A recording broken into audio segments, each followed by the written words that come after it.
Hello बच्चों, अपन chapter number 15 पढ़ रहे हैं। इसके अंदर अपन आज टॉपिक पढ़ेंगे कि विश्व और भारत में कितनी जातियां हैं। जो विश्व है और भारत है उसमें कितनी जातियां हैं। ठीक है, अब कितनी जातियां हैं ये तो आप लोग कल्पना भी नहीं कर सकते हो। एक वैज्ञानिक था, उस वैज्ञानिक ने आकलन किया था। एक वैज्ञानिक का नाम है रॉबर्ट मॉय। इस रॉबर्ट मॉय नामक वैज्ञानिक में नामक वैज्ञानिक था। इसने बताया कि 70 लाख, यानी 70 लाख का मतलब हो गया 7 मिलियन पृथ्वी पर जातियां हैं। कितने मिलियन है? 7 मिलियन पृथ्वी पर जातियां हैं। उसमें 45,000 के आसपास क्या है? भारत में पादप जातियां हैं। जो 45,000 है उसके आसपास क्या है? भारत में जातियां हैं। तो भारत में कितनी है? 45,000 के आसपास पादप की जातियां हैं। और इससे दुगने क्या है? जंतु हैं, जंतु की जातियां हैं। ठीक है, तो ये आंकड़े आपको याद रखने की जरूरत नहीं है। आपको इतना ही पूछा जाता है कि पृथ्वी है, उस पृथ्वी पर, पूरी पृथ्वी के ऊपर लगभग कितनी जातियां हो सकती है? रॉबर्ट मे के अनुसार लगभग 70 लाख जातियां हो सकती है। अब इसमें 2-3 क्वेश्चन जो मैंने बनाए हैं जो आने लायक है। सबसे पहले तो इसमें एक क्वेश्चन पूछा गया है, IUCN है। ये IUCN है, इसने पृथ्वी पर कितनी जातियां हैं उनके डाटा प्रस्तुत करने की कोशिश की है 2004 में। IUCN का पूरा नाम पूछा जाता है। IUCN है वो रेड डाटा बुक भी जारी करता है और जातियों के बारे में गणना भी करता है। तो IUCN का पूरा नाम आपसे पूछा जाता है कि IUCN का पूरा नाम बताओ। अब आप लोगों को मैं बताता हूं इसका पूरा नाम। I का मतलब है इंटरनेशनल। I का मतलब क्या है? इंटरनेशनल। I का मतलब इंटरनेशनल। C का मतलब है कंजर्वेशन, कंजर्वेशन। ठीक है, कंजर्वेशन है, कंजर्वेशन। ठीक है, इंटरनेशनल, सॉरी, यू का मतलब पूछा जाएगा पहले। International union, union, international union for conservation, international union for conservation. ठीक है, आई का मतलब इंटरनेशनल, यू का मतलब यूनियन फॉर कंजर्वेशन ऑफ, अब ये यहां पे आ गया एन, क्या आ गया? Of natural, natural, international union for conserve of nature and natural resource. Nature भी आएगा और नेचुरल रिसोर्स भी आएगा। Nature, nature and natural resource, nature and natural resource. नाम थोड़ा बड़ा है बच्चों, ये आपको याद रखना है।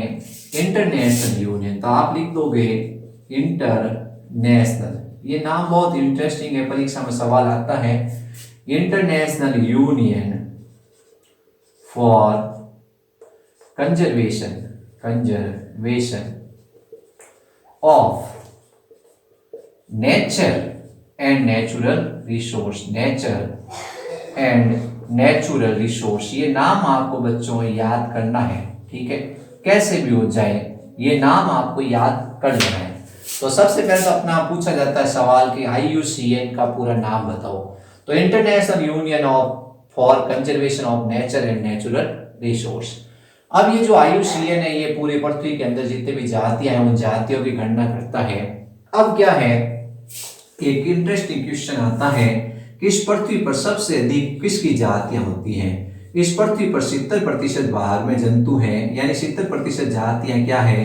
जंतुओं की जातियां हैं। ठीक है, और 20%, 22% जातियां हैं वो पादपों की जातियां हैं।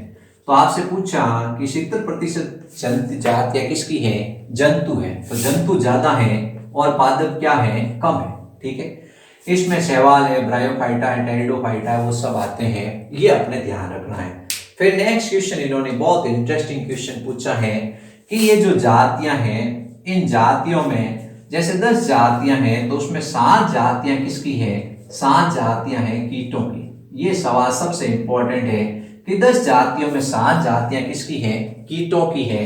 यानी कीट सर्वाधिक है इस पृथ्वी पर। इस पृथ्वी पर कीटों की जातियां सबसे अधिक है। ये सवाल परीक्षा के अंदर आता है कि जंतुओं में सबसे अधिक कौन है? कीट है। अब कीट क्यों है? कीट का अधिक होने का कारण यह है कि आपको ये कहानी सुनाते हैं, आपके सामने शेर आएगा, आप क्या करोगे? आप शेर का मुकाबला करोगे? या शेर से दूर भागोगे। तो आपको उत्तर तो बहुत इंटरेस्टिंग है कि आप शेर से मुकाबला तो नहीं कर सकते हो। अब आप कहोगे हम तो होनहार हैं, मुकाबला कर लेंगे, लेकिन बेटा ऐसा है कि आप शेर से वो फिल्मों में ही मुकाबला कर सकते हो, ओरिजिनलिटी में आप शेर से मुकाबला नहीं कर सकते हो। ठीक है, वो कहानियों में अच्छा लगता है। कीट इस सिद्धांत को फॉलो करते हैं। कीट के पीछे जब भी कोई शत्रु पड़ता है वो भागता आगे, यानी उसकी उड़ने की प्रवृत्ति होती है, वो पलायन करता है, वहां रुकता नहीं है। तो सबसे ज्यादा जातियां होने का कारण कीट का ये है कि कीट के पास क्या है, एक तरीका है, जैसे ही उसके ऊपर हमला होगा वो वहां से भागेगा, कभी भी आपका मुकाबला नहीं करेगा। जैसे आप किसी भी कुत्ते के सामने जाओगे, कुत्ता आपके पीछे भागेगा तो उसकी संख्या कम होने की संभावना बनती है। जब शेर आपके सामने भागेगा तो उसकी संख्या कम हो सकती है। आपके सामने शेर आ जाएगा, आप भाग जाओगे, थोड़ी देर बाद आप बंदूक लाओगे और उसको मार दोगे। तो ये क्या है, ये एक तरह से इनकी कीटों की जातियां अधिक होने का कारण ये है कि कीटों में पलायन की प्रवृत्ति होती है और वो वहां से भाग जाते हैं। और पादपों में भी जो सबसे अधिक मात्रा में होते हैं वो कवक होते हैं। ठीक है, कवक है, एक अपन आपकी बुक में एक डायग्राम बना हुआ है, ये कवक है, ये सर्वाधिक होते हैं पादपों में। किसकी तुलना में, ये जैसे अपन कहते हैं दूसरे जितने भी जो पादप है उनकी तुलना में। ठीक है, फर्स्ट नंबर पे कवक है, पादप जातियों में जो सर्वाधिक है वो कवक पाए जाते हैं। और सेकंड नंबर पे होते हैं आवर्तबीजी। ठीक है, बाकी अन्य जातियां होती हैं जैसे शैवाल है, मॉस है, फर्न है, ये सेकंड नंबर पे, थर्ड नंबर, फोर्थ नंबर पे आती है। अब अपन देखेंगे कि यहाँ पर अपन तुलना करेंगे कि जैसे अपन ने तुलना की है तो मछलियां सबसे अधिक होती हैं, मछलियां सबसे अधिक होती हैं जंतुओं में। जैसे कशेरुकी प्राणी है तो कशेरुक प्राणियों में सबसे अधिक होती है मछलियां। सवाल आया कशेरुक प्राणियों में सबसे अधिक कौन है, मछलियां। फिर उसके बाद एम्फीबियंस है, फिर रेप्टाइल्स है, फिर एवीज है और फिर मैमेलिया है। तो मैमेलिया हो गए स्तनधारी, फिर उसके बाद पक्षी हो गए, रेप्टाइल हो गए और एम्फीबिया हो गए। तो जो कशेरुकी प्राणी है जिनमें रीढ़ की हड्डी है उनमें सबसे ज्यादा होती है मछलियां। और अकशेरुकी प्राणी जिसमें रीढ़ की हड्डी नहीं होती है उसमें सबसे अधिक होते हैं अपने कीट। कीट की विशेषता यह है कि ये सबसे अधिक है। ठीक है, अब सवाल आप लोगों से दो तीन तरह से घुमा के आ सकता है, डायग्राम बनाए हुए हैं इनके। सबसे पहला सवाल इनके ये पूछा जाता है कि जंतु जाति में सबसे अधिक कौन होता है। जंतु जाति में सबसे अधिक होते हैं कीट। ठीक है, अब जंतु जाति में सबसे अधिक और जातियों में सबसे अधिक कौन होता है, कीट होता है। फिर पूछा कि पादप अधिक होते हैं, जंतु अधिक होते हैं, तो जंतु 70% होते हैं और पादप 22% ही होते हैं, अन्य 8% है। अब पादपों में सबसे अधिक कौन होता है, कवक।